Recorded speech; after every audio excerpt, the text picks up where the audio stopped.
ರಾಜ್ಯದಲ್ಲಿ ಖಾಲಿ ಇರೋ ಹುದ್ದೆಗಳ ಭರ್ತಿಗೆ ಸಂಪುಟ ಒಪ್ಪಿಗೆಯನ್ನ ಕೊಟ್ಟಿದೆ. ಕಲಬುರಗಿಯಲ್ಲಿ ಸಚಿವ ಡಾಕ್ಟರ್ ಶರಣಪ್ರಕಾಶ್ ಪಾಟೀಲ್ ಹೇಳಿಕೆಯನ್ನ ಕೊಟ್ಟಿದ್ದಾರೆ. ವೈದ್ಯಕೀಯ ಶಿಕ್ಷಣ ಇಲಾಖೆಯಲ್ಲಿ 2000ಕ್ಕೂ ಅಧಿಕ ಹುದ್ದೆಗಳು ಖಾಲಿ ಇದ್ದಾವೆ ಅಂತ ಈ ಸಂದರ್ಭದಲ್ಲಿ ಹೇಳಿದ್ದಾರೆ. ರಾಜ್ಯದಲ್ಲಿ ಖಾಲಿ ಇರುವ ಹುದ್ದೆಗಳ ಭರ್ತಿಗೆ ಸಂಪುಟ ಒಪ್ಪಿಗೆಯನ್ನ ಕೊಟ್ಟಿರುವಂತದ್ದು. ಜೆನ್ಸಿಗಳು ಹೋರಾಟ ಮಾಡಿದ ಬಳಿಕ ಸರ್ಕಾರ ಒಪ್ಪಿಗೆಯನ್ನ ಕೊಟ್ಟಿದೆ. ಅಲರ್ಟ್ ಆಗಿ ವೈದ್ಯಕೀಯ ಶಿಕ್ಷಣ ಇಲಾಖೆಯಲ್ಲಿ 2000ಕ್ಕೂ ಅಧಿಕ ಹುದ್ದೆಗಳು ಖಾಲಿ ಇದ್ದಾವೆ. ರಾಜ್ಯದಲ್ಲಿ ಹೊಸ ಮೆಡಿಕಲ್ ಕಾಲೇಜು ಸ್ಥಾಪನೆಗೆ ಸಿಎಂ ಸಿದ್ದರಾಮಯ್ಯನವರಿಗೆ ಮನವಿಯನ್ನ ಕೂಡ ಮಾಡಿಕೊಳ್ಳಲಾಗುತ್ತೆ. ಬಜೆಟ್ನಲ್ಲಿ ಅನುಮೋದನೆ ಸಿಗುತ್ತಾ ಅನ್ನೋದನ್ನ ಕಾದು ನೋಡಬೇಕು. ಕಲಬುರಗಿಯಲ್ಲಿ ಸಚಿವ ಡಾಕ್ಟರ್ ಶರಣಪ್ರಕಾಶ್ ಪಾಟೀಲ್ ಈ ಕುರಿತಾಗಿ ಹೇಳಿಕೆಯನ್ನ ಕೊಟ್ಟಿರುವಂತದ್ದು.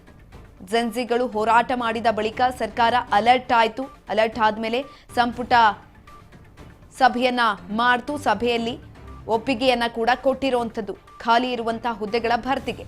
ಕಲಬುರಗಿಯಲ್ಲಿ ಸಚಿವ ಡಾಕ್ಟರ್ ಶರಣಪ್ರಕಾಶ್ ಪಾಟೀಲ್ ಈ ಕುರಿತಾಗಿ ಹೇಳಿಕೆಯನ್ನ ಕೊಟ್ಟಿದ್ದಾರೆ.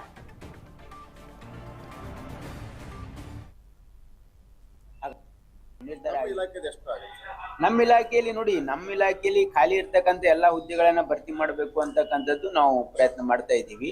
ಯಾಕಂದ್ರೆ ನಮ್ಮ ಇಲಾಖೆಯಲ್ಲಿನೇ ಸುಮಾರು 2000 ಹುದ್ದೆ ಖಾಲಿ ಇವೆ. ಹಾಗಾಗಿ ನಾವು ಅದನ್ನ ಇಂಟರ್ನಲ್ ರಿಸರ್ವೇಷನ್ಗೋಸ್ಕರ ಪೆಂಡಿಂಗ್ ಇತ್ತು. ಈಗ ಅದೆಲ್ಲ ಸಾಲ್ವ್ ಆಗಿದೆ. ನಿನ್ನೆ ಕ್ಯಾಬಿನೆಟ್ ಅಲ್ಲಿ ಡಿಸಿಷನ್ ಆಗಿದೆ. ಹಾಗಾಗಿ ನಮ್ಮ ಎಲ್ಲಾ ಸಂಸ್ಥೆಗಳಲ್ಲಿ ಎಲ್ಲಾ ನಮ್ಮ ಇನ್ಸ್ಟಿಟ್ಯೂಟ್ಗಳಲ್ಲಿ ಖಾಲಿ ಇರ್ತಕ್ಕಂಥ ಹುದ್ದೆಗಳನ್ನು ಭರ್ತಿ ಮಾಡ್ತೀವಿ. ಈ ವರ್ಷ ನಾವು ಪ್ರಪೋಸಲ್ ಕೊಟ್ಟಿದ್ದೀವಿ. ಕೆಲವೊಂದು ಜಿಲ್ಲೆಗಳಿಗೆ ಹೊಸ ಮೆಡಿಕಲ್ ಕಾಲೇಜ್ ಪ್ರಪೋಸಲ್ ಅನ್ನ ಕೊಟ್ಟಿದ್ದೀವಿ.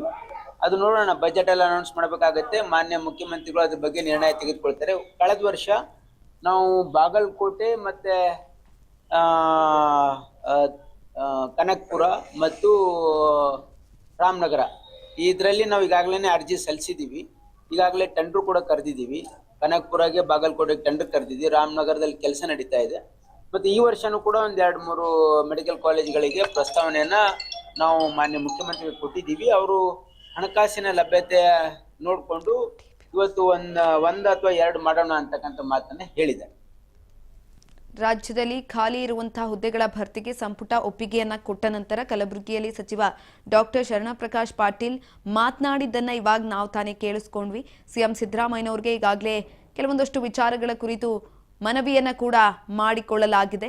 2000 ಹುದ್ದೆಗಳು ವೈದ್ಯಕೀಯ ಶಿಕ್ಷಣ ಇಲಾಖೆಯಲ್ಲಿ ಖಾಲಿ ಇದೆ. ಅದನ್ನ ಭರ್ತಿ ಮಾಡೋದಕ್ಕೂ ಕೂಡ ಸೂಕ್ತ ಕ್ರಮಗಳನ್ನು ತೆಗೆದುಕೊಳ್ಳಲಾಗುತ್ತೆ. ಇನ್ನು ರಾಜ್ಯದಲ್ಲಿ ಹೊಸ ಮೆಡಿಕಲ್ ಕಾಲೇಜನ್ನ ಸ್ಥಾಪನೆಗೂ ಕೂಡ ಸಿಎಂ ಸಿದ್ದರಾಮಯ್ಯನವರಿಗೆ ಮನವಿಯನ್ನ ಸಲ್ಲಿಕೆ ಮಾಡ್ತೀವಿ. ಬಜೆಟ್ನಲ್ಲಿ ಯಾವ ನಿರ್ಧಾರವನ್ನ ತೆಗೆದುಕೊಳ್ತಾರೆ ಅನ್ನೋದನ್ನ ಕಾದು ನೋಡಬೇಕು ಅಂತ ಈ ಸಂದರ್ಭದಲ್ಲಿ ಡಾಕ್ಟರ್ ಶರಣಪ್ರಕಾಶ್ ಪಾಟೀಲ್ ಹೇಳಿಕೆಯನ್ನ ಕೊಟ್ಟಿದ್ದಂಥದ್ದು.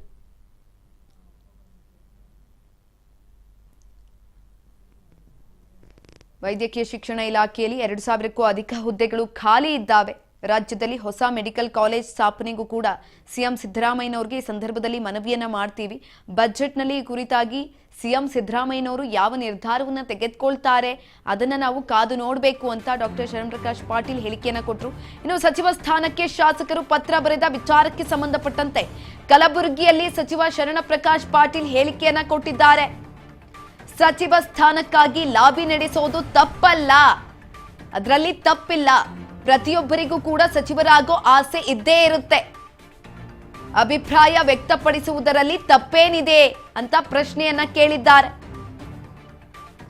ಹೈಕಮಾಂಡ್ ತೀರ್ಮಾನಿಸುತ್ತೆ ಅಂತ ಮಿನಿಸ್ಟರ್ ಸಚಿವ ಸ್ಥಾನಕ್ಕೆ ಶಾಸಕರು ಪತ್ರ ಬರೆದ ವಿಚಾರಕ್ಕೆ ಸಂಬಂಧಪಟ್ಟಂತೆ ಇದೀಗ ಸಚಿವ ಶರಣಪ್ರಕಾಶ್ ಪಾಟೀಲ್ ಹೇಳಿಕೆಯನ್ನ ಕೊಟ್ಟಿರುವಂತದ್ದು. ಕಲಬುರಗಿಯಲ್ಲಿ ಈ ಕುರಿತಾಗಿ ಹೇಳಿಕೆಯನ್ನ ಕೊಟ್ಟಿದ್ದಾರೆ.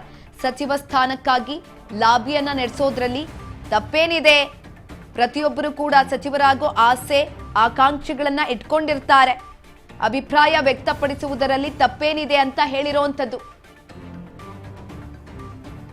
ಹೈಕಮಾಂಡ್ ತೀರ್ಮಾನಿಸುತ್ತೆ ಅಂತ ಮಿನಿಸ್ಟರ್ ಈ ಸಂದರ್ಭದಲ್ಲಿ ಹೇಳಿದ್ದಾರೆ.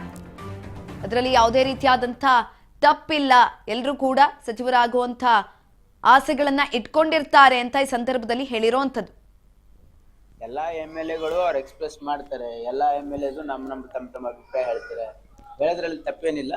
ಆದ್ರೆ ಮಾನ್ಯ ಮುಖ್ಯಮಂತ್ರಿಗಳು ಮತ್ತೆ ನಮ್ಮ ಪಕ್ಷದ ವರಿಷ್ಠರು ಹೈಕಮಾಂಡ್ ಏನ್ ಮಾಡ್ತಾರೆ ಎಲ್ಲ ಚರ್ಚೆ ಮಾಡಿ ಇವತ್ತು ಅವ್ರ ಸಮಯ ಅವ್ರು ಸೂಕ್ತ ಅನಿಸಿದಾಗ ಮಾಡ್ತಾರೆ. ಅದ್ರ ಬಗ್ಗೆ ನನಗೆ ಮಾಹಿತಿ ಇರಲ್ಲ. ಇದು ಮಾಹಿತಿ ಯಾರಿಗೆ ಇರ್ತದೆ ಅಂದ್ರೆ ಮುಖ್ಯಮಂತ್ರಿಗಳಿಗೆ ಇರ್ತದೆ, ಇಲ್ಲ KPCC ಅಧ್ಯಕ್ಷರಿಗೆ ಇರ್ತದೆ, ಇಲ್ಲ ಅಂದ್ರೆ ಹೈಕಮಾಂಡ್ಗೆ ಇರ್ತದೆ. ನನಗೆ ಕೇಳಿದ್ರೆ ನಾನೇನ್ ಹೇಳ್ಬೇಕು? ಸಿಎಂ ಅವರ ಬಜೆಟ್ ಮಂಡನೆ ಮಾಡ್ತಾರೆ ಸರ್ ಈ ಸಲ. ಮತ್ತೀಗ 6ನೇ ತಾರೀಕು ಮಂಡನೆ ಇದೆ, ಅದ್ರ ಬಗ್ಗೆ ನನಗೆ ಒಂದಿಷ್ಟು ಸರ್ ಎಲ್ಲಾ MLA ಗಳು ಅವ್ರು ಎಕ್ಸ್ಪ್ರೆಸ್ ಮಾಡ್ತಾರೆ. ಎಲ್ಲಾ MLAs ತಮ್ಮ ಅಭಿಪ್ರಾಯ ಹೇಳ್ತಾರೆ, ಹೇಳೋದ್ರಲ್ಲಿ ತಪ್ಪೇನಿಲ್ಲ. ಆದ್ರೆ ಮಾನ್ಯ ಮುಖ್ಯಮಂತ್ರಿಗಳು ಮತ್ತೆ ನಮ್ಮ ಪಕ್ಷದ ವರಿಷ್ಠರು ಹೈಕಮಾಂಡ್ ಏನ್ ಮಾಡ್ತಾರೆ ಎಲ್ಲ ಚರ್ಚೆ ಮಾಡಿ ಇವತ್ತು ಅವ್ರ ಸಮಯ ಅವ್ರು ಸೂಕ್ತ ಅನಿಸಿದಾಗ ಮಾಡ್ತಾರೆ. ಅದ್ರ ಬಗ್ಗೆ ನನಗೆ ಮಾಹಿತಿ ಇರಲ್ಲ. ಇದು ಮಾಹಿತಿ ಯಾರಿಗೆ ಇರ್ತದೆ ಅಂದ್ರೆ ಮುಖ್ಯಮಂತ್ರಿಗಳಿಗೆ ಇರ್ತದೆ, ಇಲ್ಲ KPCC ಅಧ್ಯಕ್ಷರಿಗೆ ಇರ್ತದೆ, ಇಲ್ಲ ಅಂದ್ರೆ ಹೈಕಮಾಂಡ್ಗೆ ಇರ್ತದೆ. ನನಗೆ ಕೇಳಿದ್ರೆ ನಾನೇನ್ ಹೇಳ್ಬೇಕು? ಸಿಎಂ ಅವರ ಬಜೆಟ್ ಮಂಡನೆ ಮಾಡ್ತಾರೆ ಸರ್ ಈ ಸಲ. ಮತ್ತೀಗ 6ನೇ ತಾರೀಕು ಮಂಡನೆ ಇದೆ, ಅದ್ರ ಬಗ್ಗೆ ನನಗೆ ಒಂದಿಷ್ಟು ಸರ್ ಎಲ್ಲಾ MLA ಗಳು ಅವ್ರು ಎಕ್ಸ್ಪ್ರೆಸ್ ಮಾಡ್ತಾರೆ. ಎಲ್ಲಾ MLAs ತಮ್ಮ ಅಭಿಪ್ರಾಯ ಹೇಳ್ತಾರೆ, ಹೇಳೋದ್ರಲ್ಲಿ ತಪ್ಪೇನಿಲ್ಲ. ಆದ್ರೆ ಮಾನ್ಯ ಮುಖ್ಯಮಂತ್ರಿಗಳು ಮತ್ತೆ ನಮ್ಮ ಪಕ್ಷದ ವರಿಷ್ಠರು ಹೈಕಮಾಂಡ್ ಏನ್ ಮಾಡ್ತಾರೆ ಎಲ್ಲ ಚರ್ಚೆ ಮಾಡಿ ಇವತ್ತು ಅವ್ರ ಸಮಯ ಅವ್ರು ಸೂಕ್ತ ಅನಿಸಿದಾಗ ಮಾಡ್ತಾರೆ. ಅದ್ರ ಬಗ್ಗೆ ನನಗೆ ಮಾಹಿತಿ ಇರಲ್ಲ. ಇದು ಮಾಹಿತಿ ಯಾರಿಗೆ ಇರ್ತದೆ ಅಂದ್ರೆ ಮುಖ್ಯಮಂತ್ರಿಗಳಿಗೆ ಇರ್ತದೆ, ಇಲ್ಲ KPCC ಅಧ್ಯಕ್ಷರಿಗೆ ಇರ್ತದೆ, ಇಲ್ಲ ಅಂದ್ರೆ ಹೈಕಮಾಂಡ್ಗೆ ಇರ್ತದೆ. ನನಗೆ ಕೇಳಿದ್ರೆ ನಾನೇನ್ ಹೇಳ್ಬೇಕು? ಸಿಎಂ ಅವರ ಬಜೆಟ್ ಮಂಡನೆ ಮಾಡ್ತಾರೆ ಸರ್ ಈ ಸಲ. ಮತ್ತೀಗ 6ನೇ ತಾರೀಕು ಮಂಡನೆ ಇದೆ, ಅದ್ರ ಬಗ್ಗೆ ನನಗೆ ಒಂದಿಷ್ಟು ಸರ್ ಎಲ್ಲಾ MLA ಗಳು ಅವ್ರು ಎಕ್ಸ್ಪ್ರೆಸ್ ಮಾಡ್ತಾರೆ. ಎಲ್ಲಾ MLAs ತಮ್ಮ ಅಭಿಪ್ರಾಯ ಹೇಳ್ತಾರೆ, ಹೇಳೋದ್ರಲ್ಲಿ ತಪ್ಪೇನಿಲ್ಲ. ಆದ್ರೆ ಮಾನ್ಯ ಮುಖ್ಯಮಂತ್ರಿಗಳು ಮತ್ತೆ ನಮ್ಮ ಪಕ್ಷದ ವರಿಷ್ಠರು ಹೈಕಮಾಂಡ್ ಏನ್ ಮಾಡ್ತಾರೆ ಎಲ್ಲ ಚರ್ಚೆ ಮಾಡಿ ಇವತ್ತು